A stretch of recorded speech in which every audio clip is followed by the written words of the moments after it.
Good afternoon, everybody. It is a little bit after 12. Jay and I got up early. Well, 9:30 was early for us, or for me anyhow.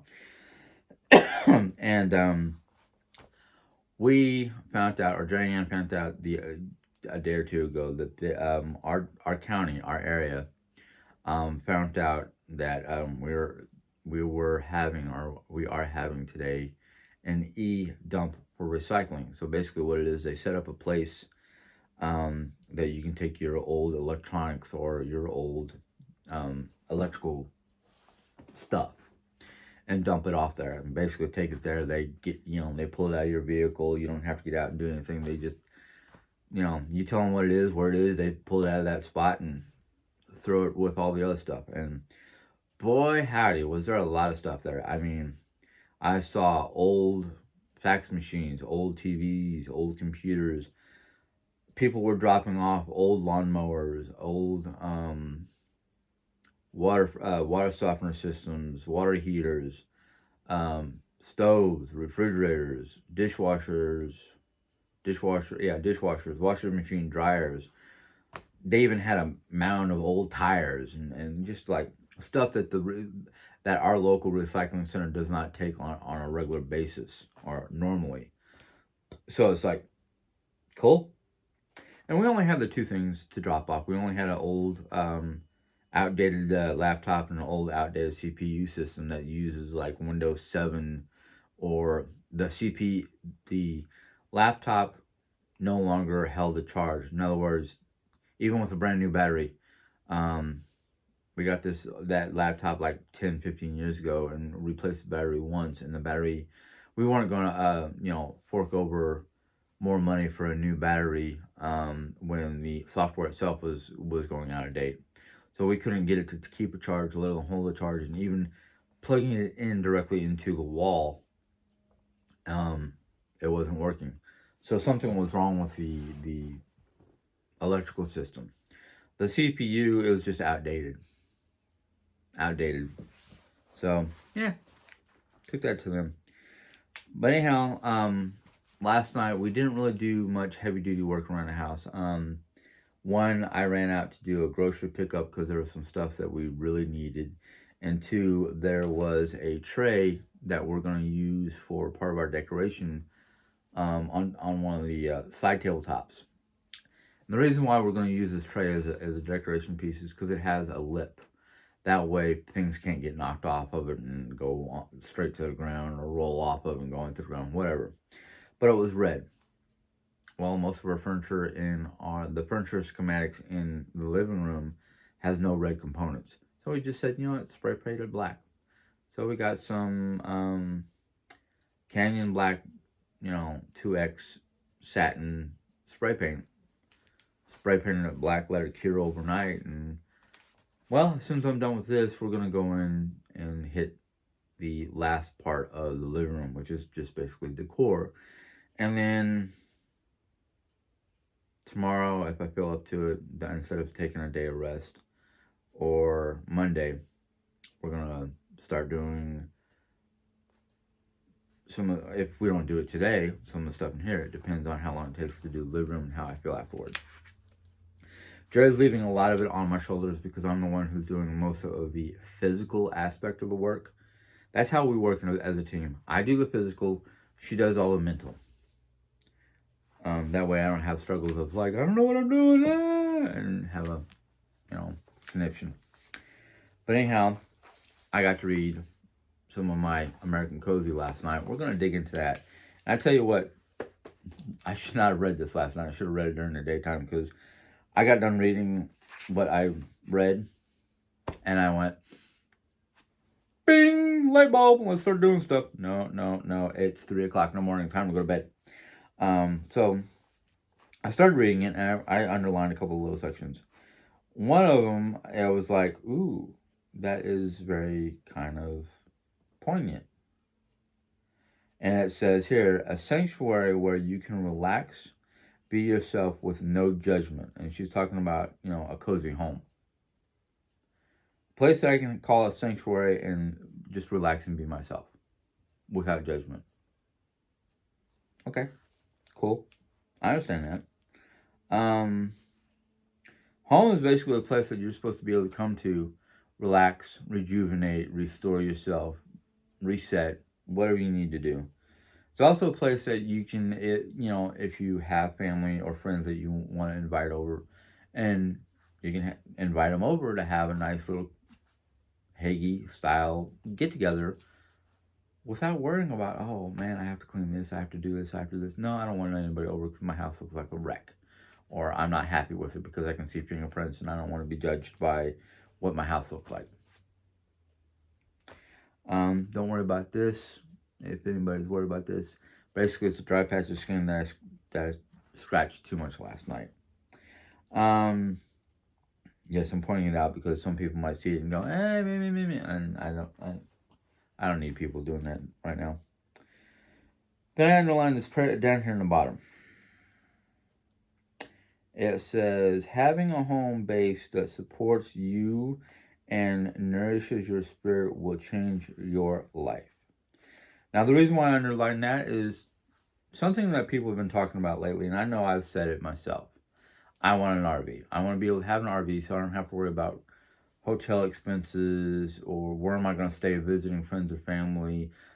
The only thing I have to worry about is either a place that I can park my RV or my trailer or whatever, my camper, whatever, and be able to visit the sites. That's why we're starting to look more into trailers, because the aspect of if we can have a small enough trailer that we can sleep in, maybe have a, we're not worried about a bathroom system because we can either use bathrooms or use the outhouse or whatever.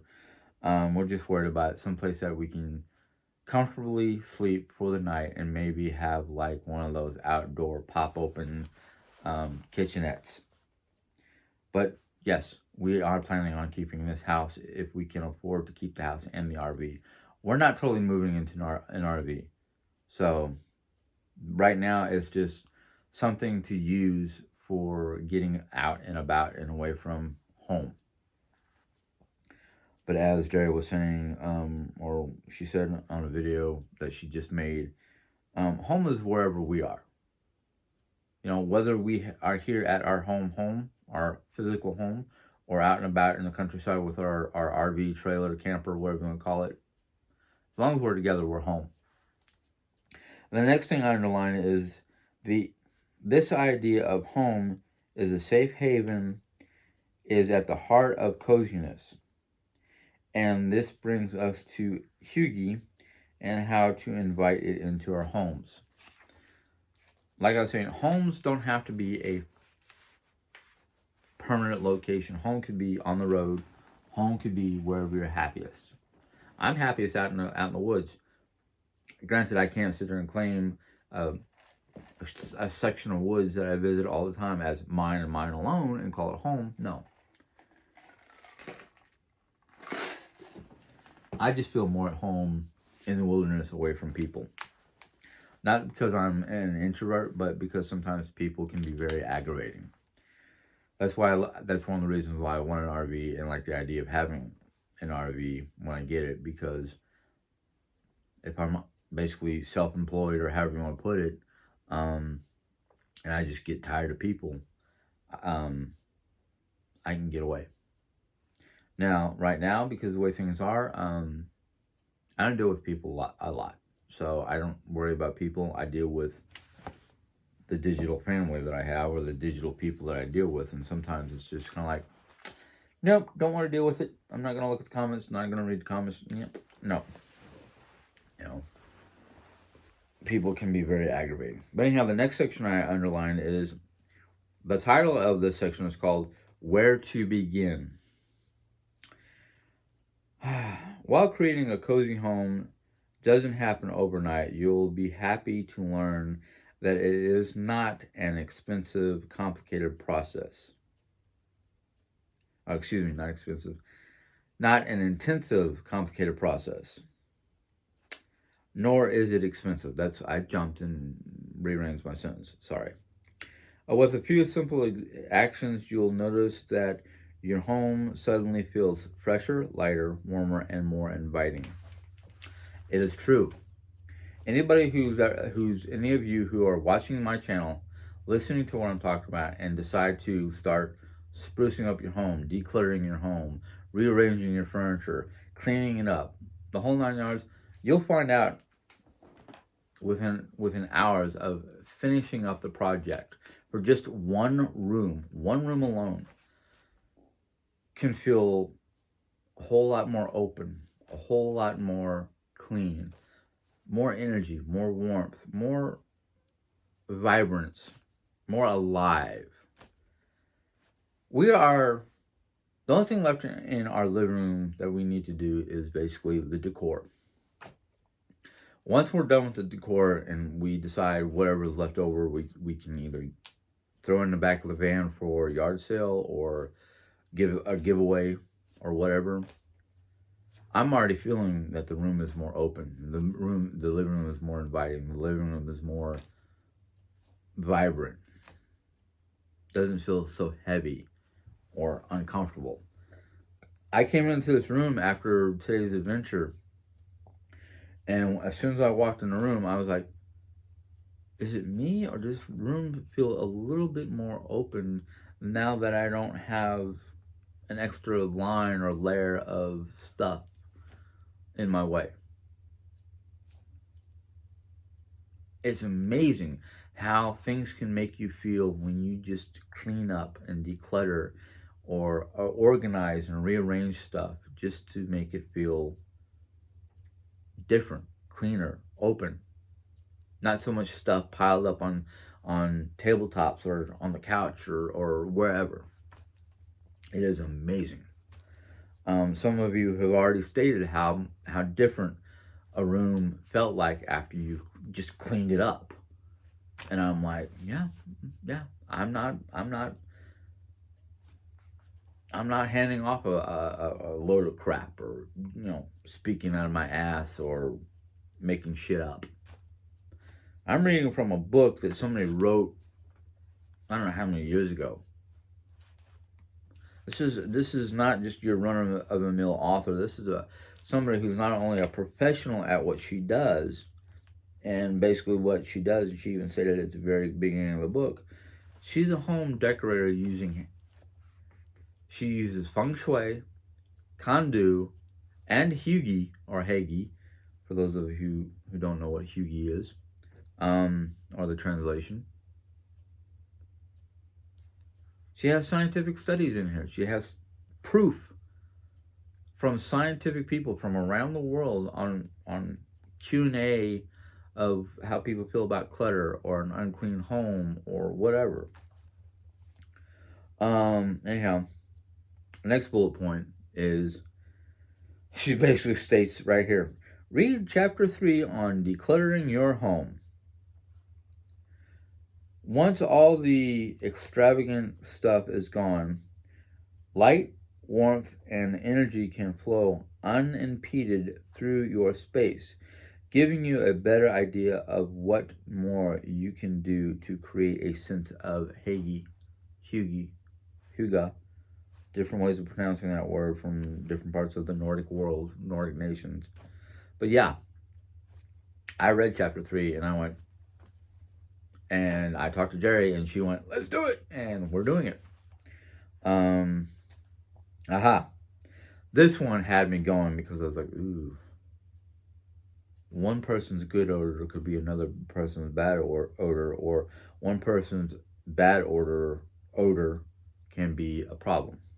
And it says, do not tolerate odor. Or I should say, do not tolerate bad odors. Not odors, but bad odors. But like I was just saying, one person's bad odor, like my mom doesn't recognize the smell and odors produced by her smoking. I do. It's bad. I try to talk to her. She tries her best to deal with it. Not very successfully, but she tries. There are days where I'm busting my rump trying to clean up a room or trying to keep an area clean, and go to throw garbage in the kitchen garbage can, especially, and go, oh, yeah, time to change that. Whether the bag is overflowing or half full, if it has a bad smell, I'm like, get out. I don't care. what I end up doing is I'm like, okay, that's starting to smell bad. Let's see here.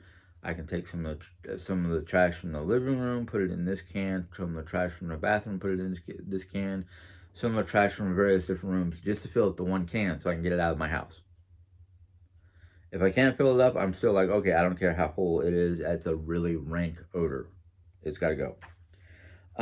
Basically, what she says is invest in or make a room deodorizing spray. Or if no one has sensitivities, get natural scented candles. Humans have hundreds of odor receptor genes, which can help distinguish pleasurable odors from dangerous ones. Musty, musty, musky, dirty smells make us uncomfortable and create a distracting environment. Sorry. I always receive compliments from people on how my house smells, on how nice my house smells. I'm sorry. I'm getting a little ahead of myself. I need to slow down. I'm excited. I'm happy. I'm like energized and just ready to go.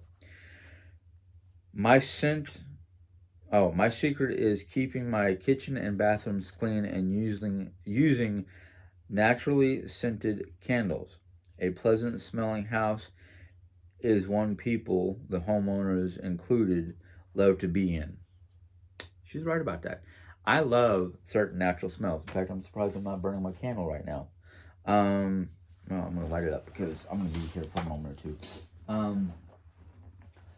See, the problem in my house, excuse me, let me light this candle so it can create that warm, beautiful smell in here.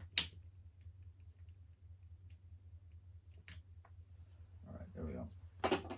Problem in my house, I love the smell of certain kinds of scents. Mom, on the other hand, has issues because sometimes there's an underlying smell that she can detect, but I don't seem to smell it, that she doesn't like.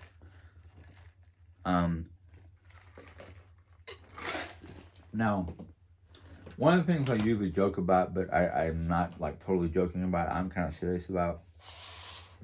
I think one of Mom's problems is a lot of her childhood memories have certain smells or scents or whatnot that, oh, no handkerchief, that were unpleasant to her or overbearing. Because you can get a little out of control and just spray things everywhere and have a unpleasant reaction or memory from them. I think one of my biggest concerns about candles, especially candles, they can be dangerous if not monitored because of the flame. Now, there's a section I'm going to read here in a moment or two that talks about candles. So I'll talk more about candles and whatnot then. But to me, there are certain aromas that I enjoy. Now, I know I have allergies. I had them really bad as a teenager, and my allergies aren't that overbearing anymore. I can tolerate certain smells. I love the smell of honeysuckle. Mom does not. There are other things in nature, the natural smells of nature that I love, like evergreen forests and things like that. And I would love to invite as much of that smell in my house. I did not put up my hair, so sometimes I gotta brush it back because it hits my ear.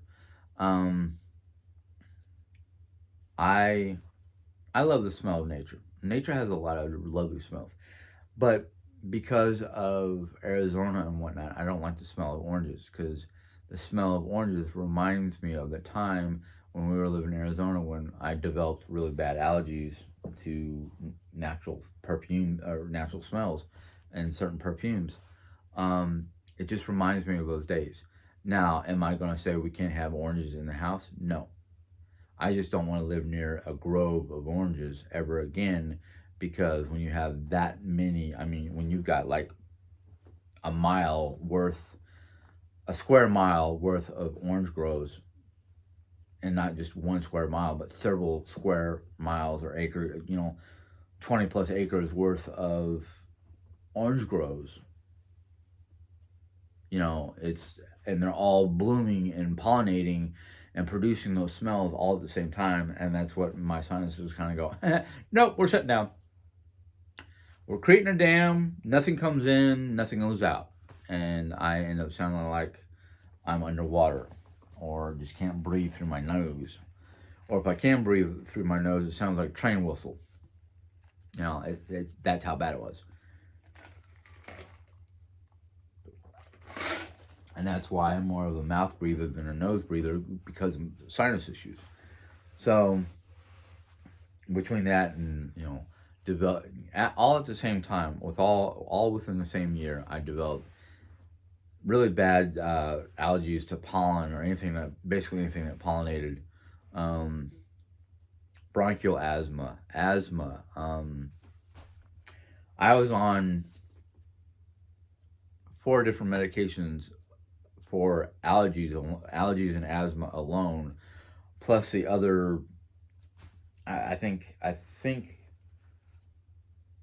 within a year's time, I was on like 6 to 8 different medications dealing with allergies, sinus issues, bronchial issues, asthmatic issues. I had 2 different types of inhalers. One was a rescue inhaler, and one was this device that was an inhaler. Basically what it is, you just unscrewed it, you take this white powdery capsule, stick it in there, screw it on there, click it, you hear it go crunch, and then you sucked in the powder. And that, in fact, I had nose sprays. I had the old capsules that my grandmother called a horse pill, because I had to literally take that by itself, and 9 times out of 10 I would gag on it.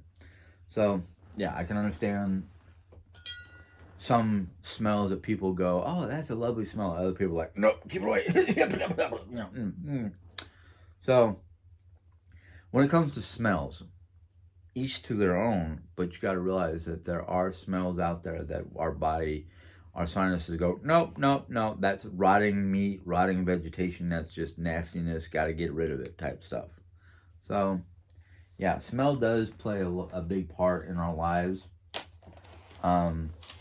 You can buy candles, you can buy deodorizing sprays, there's all kinds of things that you can buy that help alleviate some of the bad smells and produce good smells, like Febreze One.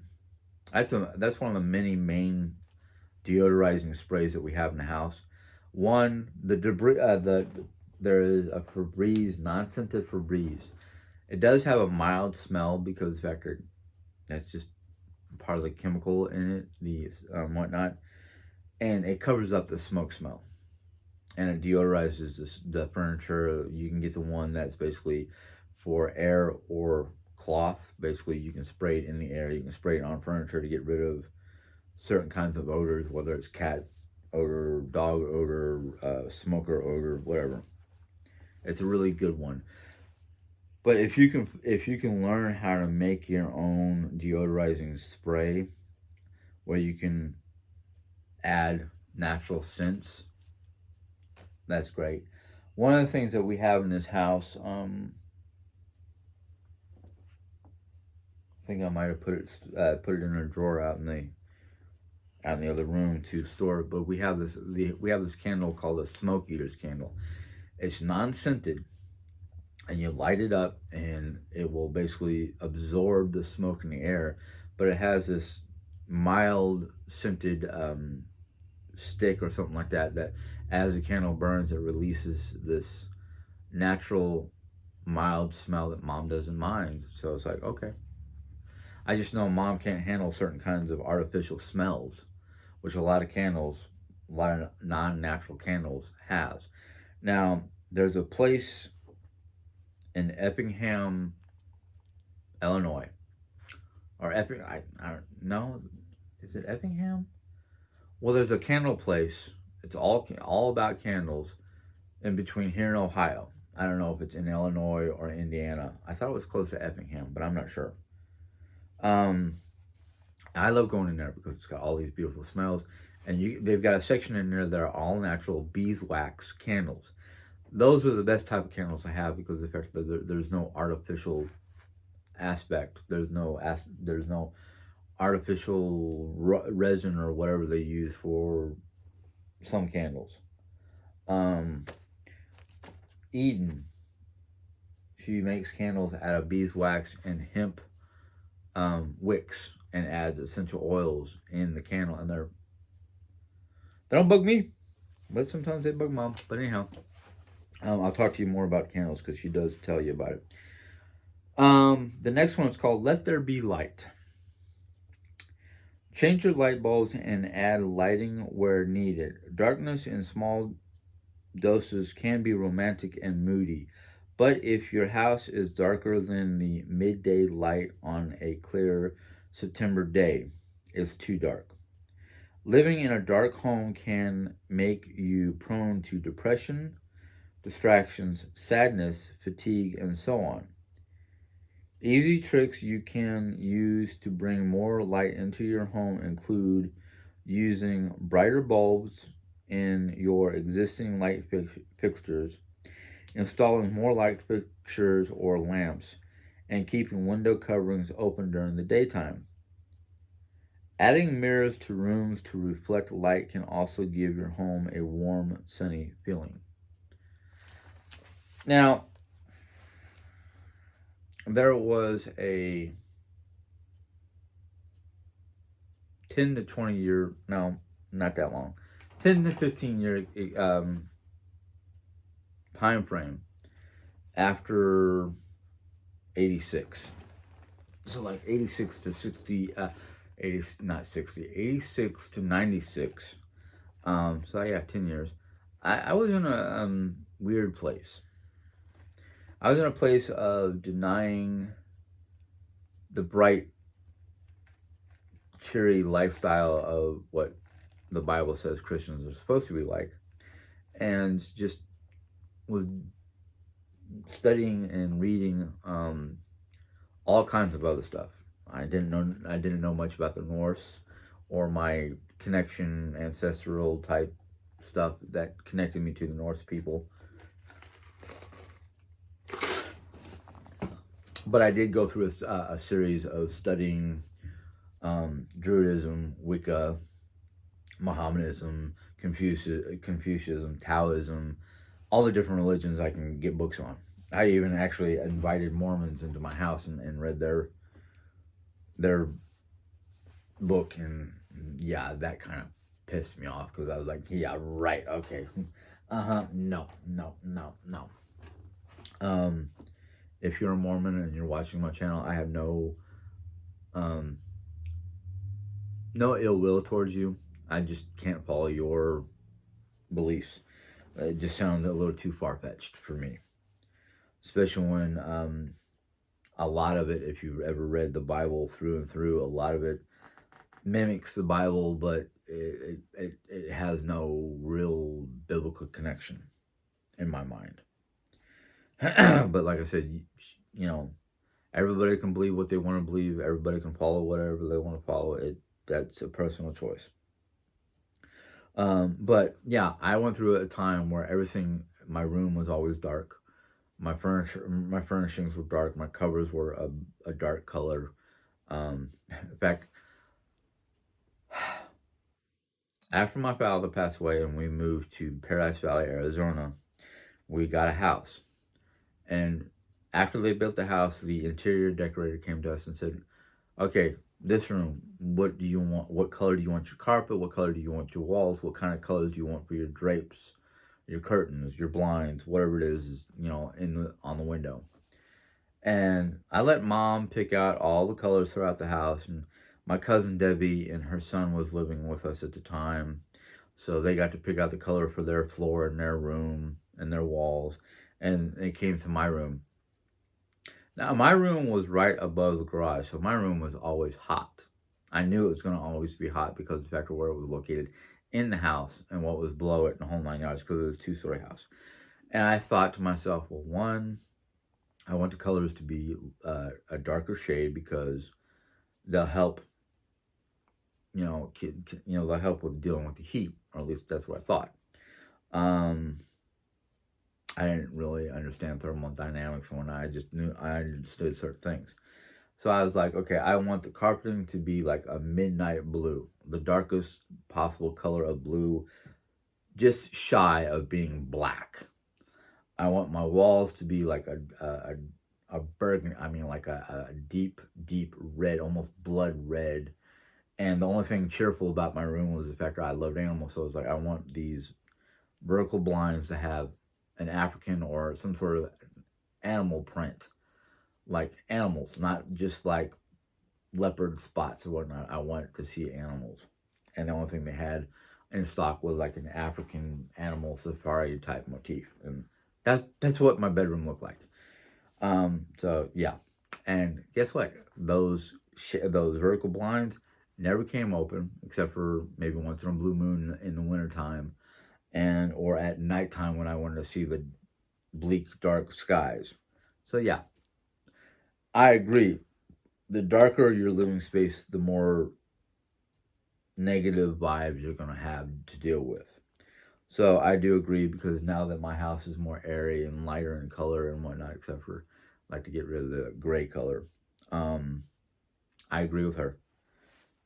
Um, this next one was interesting. Music creates the mood. Okay. Um,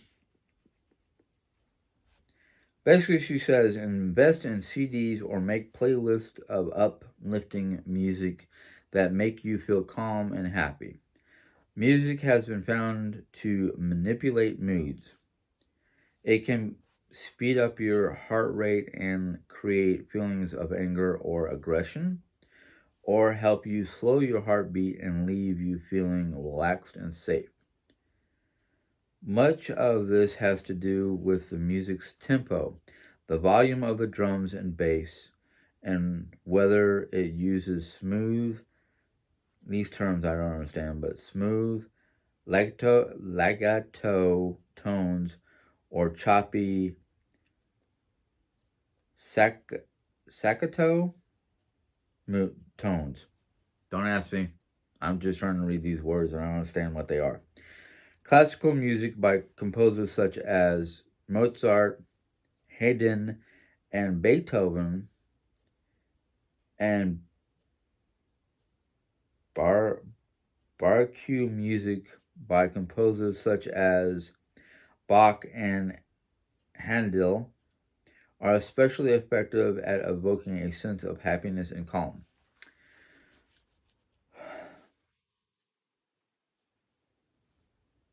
Music is one of those things where it's to a person's taste. I'm not a big fan of classical music. Never have been. I want to hear words. I want to hear lyrics. I want to hear sounds other than just the classical music playing. Now, I have a variety of different types of music of different genres, or yeah, genres. I have some Christian music. I have some Celtic music. I have classic rock. I have, well, 80s rock. I have folk music from Australia. In fact, one of my favorite folk artists from Australia is John Williamson. Very interesting character. I've never really met him. I've read some of his backstory and whatnot. He is from Australia.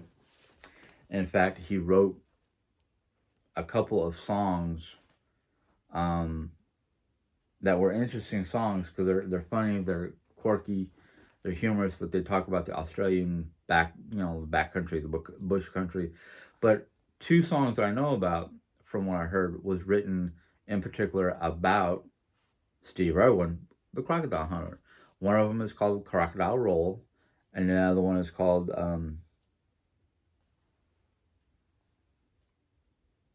it's about an emu. But he actually wrote a song and was at Steve Irwin's wake. So yeah, they were kind of close.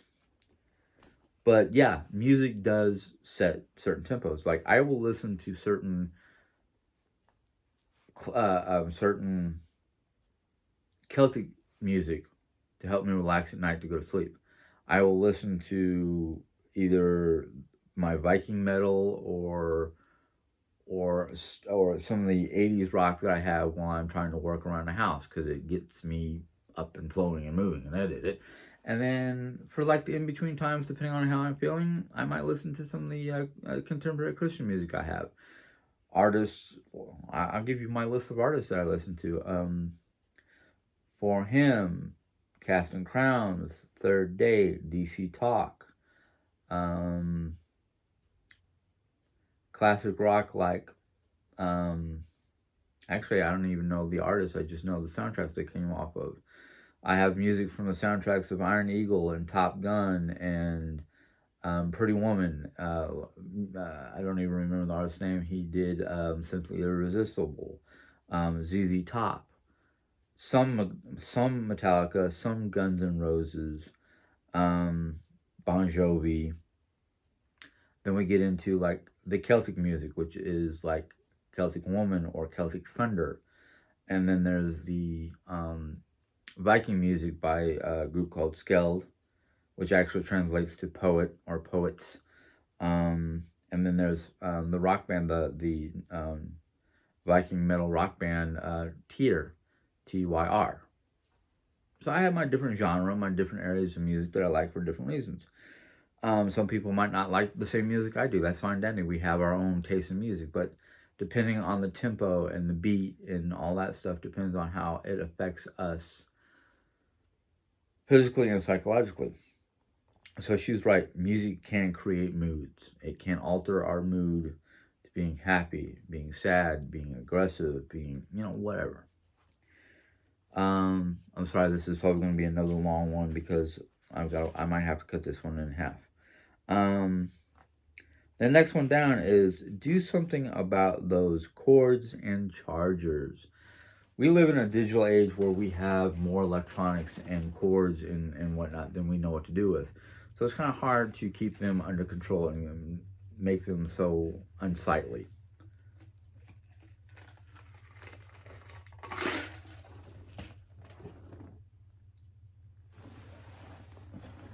Yeah, big old chunk of ice. Basically, she talks about methods of how to wrangle them. Nothing clutters the look of a room like a tangle of cords and surge power strips. Excuse me, not surge protectors, power strips. Run cords through the wall. Use a cord management system or mount power strips to the underside of bookshelves, side tables, cabinetry, or under the sofa.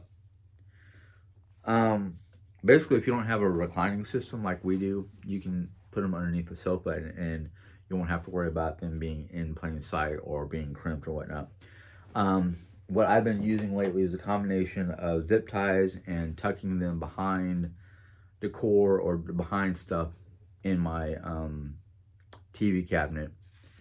The cords for our side lamps and whatnot are kind of tucked behind stuff, but they're zip tied, so they're not just laying all over the place, snaking around the room or behind the couch or whatnot. So yeah, if you've got a power strip and a mess of wiring, get yourself a couple zip ties, zip the wires together so they're not just all over the place, and then try to find a way to hide the power strip and the cords behind your TV cabinet, behind your couch, behind your furniture, or if they're all across, if they're like across the room because the plug is here and you need it over there, try to find a way to get a cord management system to line it up against the wall, and hopefully it doesn't have to go up and over a door, which we're going to have to do in our bedroom. Either way, to get power to where we want to put the TV, we have to go up and over a door. And we'll show you that when we get to it. Get rid of those throw pillows. This is something I have to deal with here at the house. Basically, she's talking about Danes, most Norse people, don't use throw pillows. Which they're basically they're a visual clutter. They visually make the sofa, the chair, even a bed in the guest room look cluttered. So she's basically saying use less of the throw pillows. And then down at the bottom of it, she says here, well, here, let me just read this part. They were considered a source of annoyance, having to be moved so people could sit or sleep on the furniture underneath these pillows. If you are a pillow lover, which my wife is, who cannot imagine living without your collection, here's the challenge. And this is the challenge. And this is something I'm going to put forward to Jerry. Put the throw pillows away for a month and see how your room feels. I suspect it will feel larger, cleaner, and more energy filled. So basically, if you have a lot of throw pillows that are on chairs or beds or whatnot, take those throw pillows, store them away in a bottom of a closet or top of a closet or someplace that you can store it in without being a headache for at least a month and see how you feel. If after that time you feel that you can't live without those throw pillows, okay, pull them out. But like she says, she suspects that you'll feel more at ease. The room will feel cleaner, larger, and more energetic.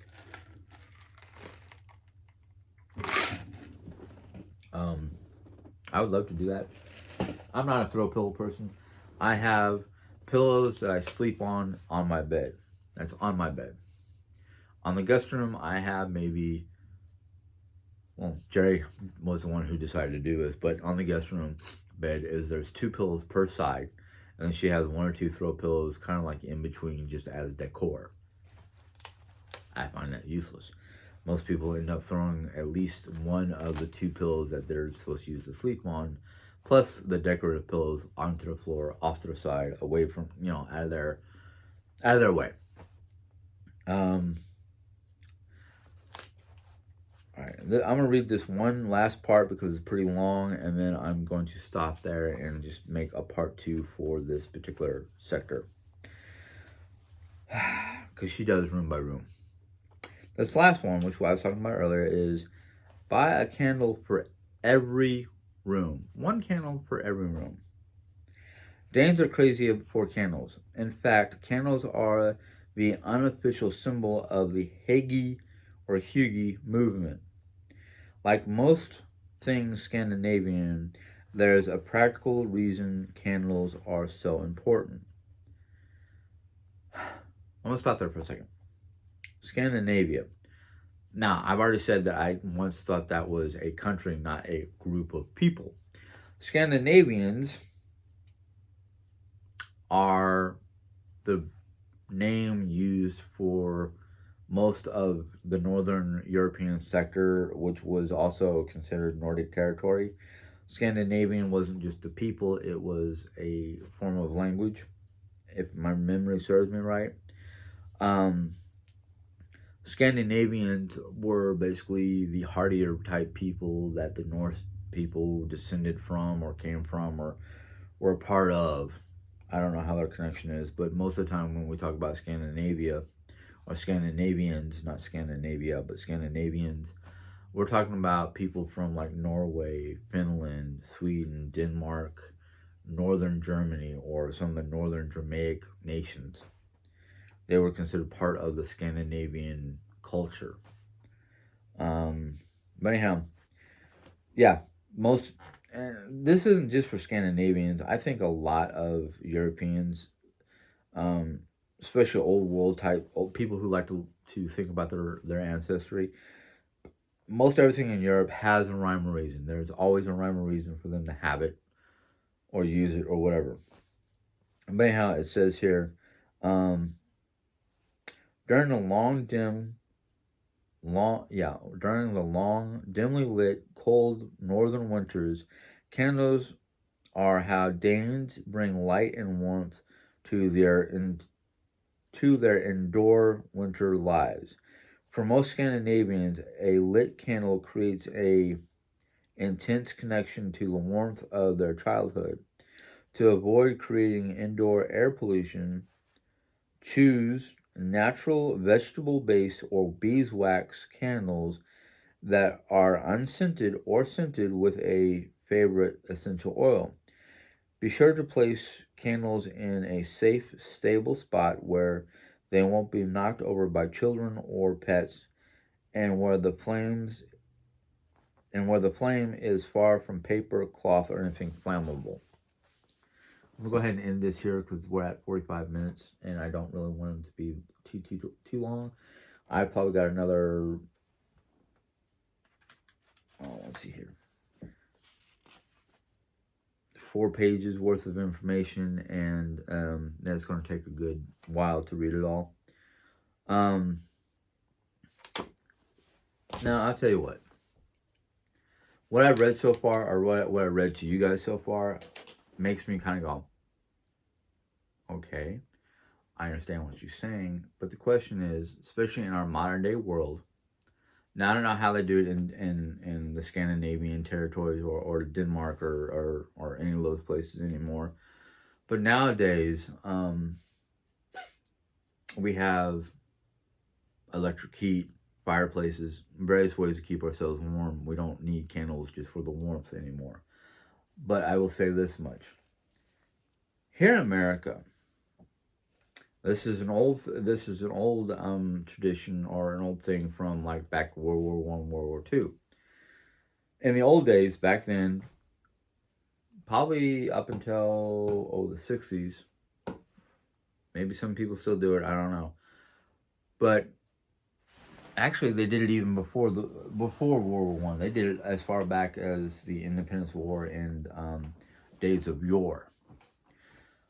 One of the reasons for candles, especially if you put a candle in your window, and a lot of times if you put a candle in your window, it's back in the old days before electrical batteries and whatnot and battery operated candles. The reason for putting a candle in the window is it was a means to guide family members who were away for a long period of time, whether it was a hunting trip or a business trip or whatever reason they were away from home for a long time. They used to put candles in the window to help guide them home.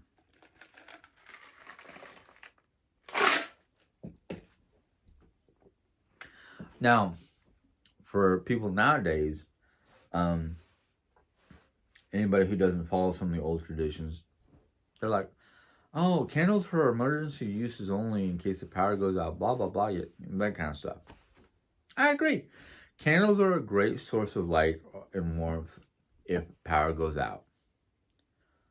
And nowadays, because you can go out and buy like a battery operated candles and stuff like that, most people don't like the idea of having open flame candles anymore because of the dangers. Well, the dangers of having a the dangers of having a candle nowadays is basically ignorant.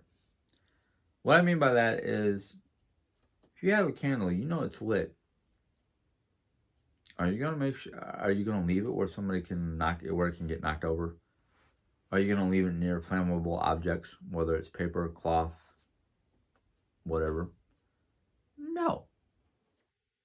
Most people who, I don't want to say play, but most people who use candles or have any kind of open flame object are not going to leave anything close to the flame to get burnt. Or they're going to make sure the candle is watched, especially if you've got rambunctious kids or cats or whatever that could knock the candle over. Or I saw a video once and I went, how the heck? Somebody's cat, big long tail, big fluffy, furry, long haired cat, was too close to the candle and the cat's tail caught on fire. Most people nowadays who are going to have a candle are going to have some sort of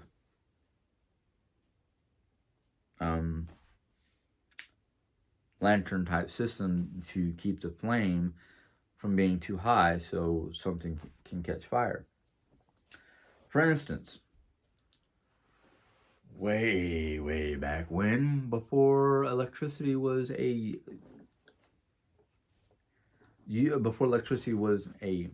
major or common used item, the only people who had electricity way back in the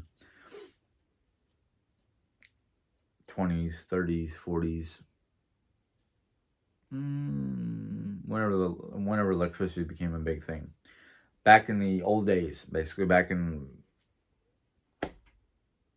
pre-Civil War, maybe pre-World War I days, when electricity was costly because it was a new thing and it was not in every home. Just like telephones when they first came out was not in every home. In fact, you're lucky to be able to walk down to a local grocer to use the community telephone. We had gas. Gas became before electric, and gas stoves or wood-burning pot-bellied stoves were the norm. You had to watch your children, your pets around those hot objects, those open flames, those burners. Why would you not do the same thing with a candle? Yes, I understand that once you're done using the stove, you turn it off, just like a candle. Once you're done using the candle, like, you don't need a candle in that room, and if you're not taking the candle with you to the next room, you blow the candle out, or the lantern, or whatever it is you're using. Understandable. A lot of things that I've been talking about in this book, to me, is common sense. Just common sense. Why would I get up and leave this room and leave this candle burning until it burnt out? Why? I don't need it right now. I can blow it out right now and be fine. I like the smell of it. I like the ambiance. I like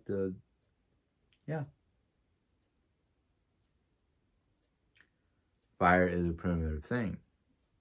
No matter how you don't like the idea of using candles or a fireplace or something like that with an open flame, there's a part of our primitive brain that still goes, ooh, fire good.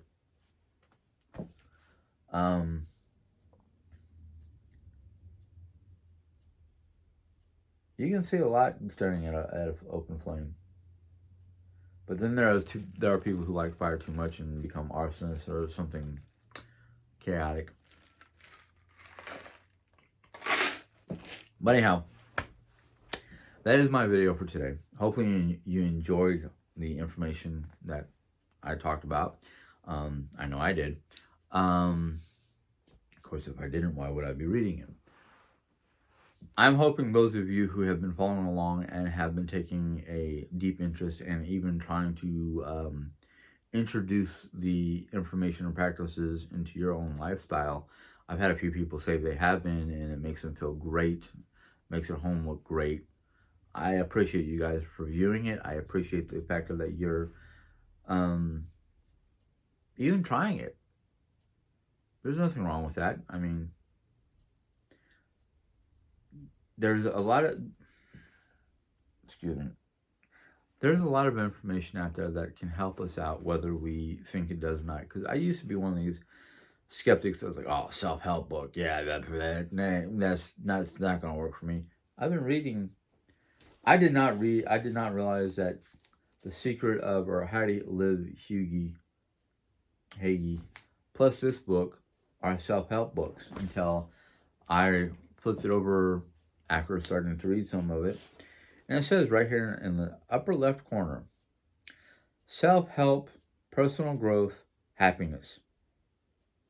It says it right there. Right there. Yep. I don't know if the camera can see it. And I was like, oh, really? Oh, personal growth and happiness. Yes. Self-help. I never considered it. But you got to realize a lot of my old attitude of thinking that reading a book or indulging in various materials were beneficial. I thought it was just like entertainment. Because my first books that I was reading were, well, yeah, Jack London was entertainment, but Mary Summer Rain was more spiritual. But anyhow, let me wrap this up before it gets way too long. Like I was saying before, if you enjoyed this book and you enjoyed the video and you're enjoying what I've been telling you and transpiring from the book to you guys, that's great. You know, you can do a little thumbs up thing if you want to. Any questions or comments about the book or this particular video, you can make those in the question comment area. If you're new to my channel or you've been listening in on some of the American Cozy material and you have not, maybe today was the day that you decided, you know what, this is really good. This has really been helpful. Your choice, you can hit the subscribe button. And once you do that, little bell pop up and you click on that bell and YouTube will notify you when I put in my next video, which should hopefully be tomorrow morning or soon. I've got a couple of videos I gotta post. I'm about a day or two behind on my schedule because things got thrown out of whack because of personal issues. Mostly, oh, I forgot to put the video out. Type deals. But anyhow, hopefully you guys enjoy it. You guys have a good day. Enjoy. Bye.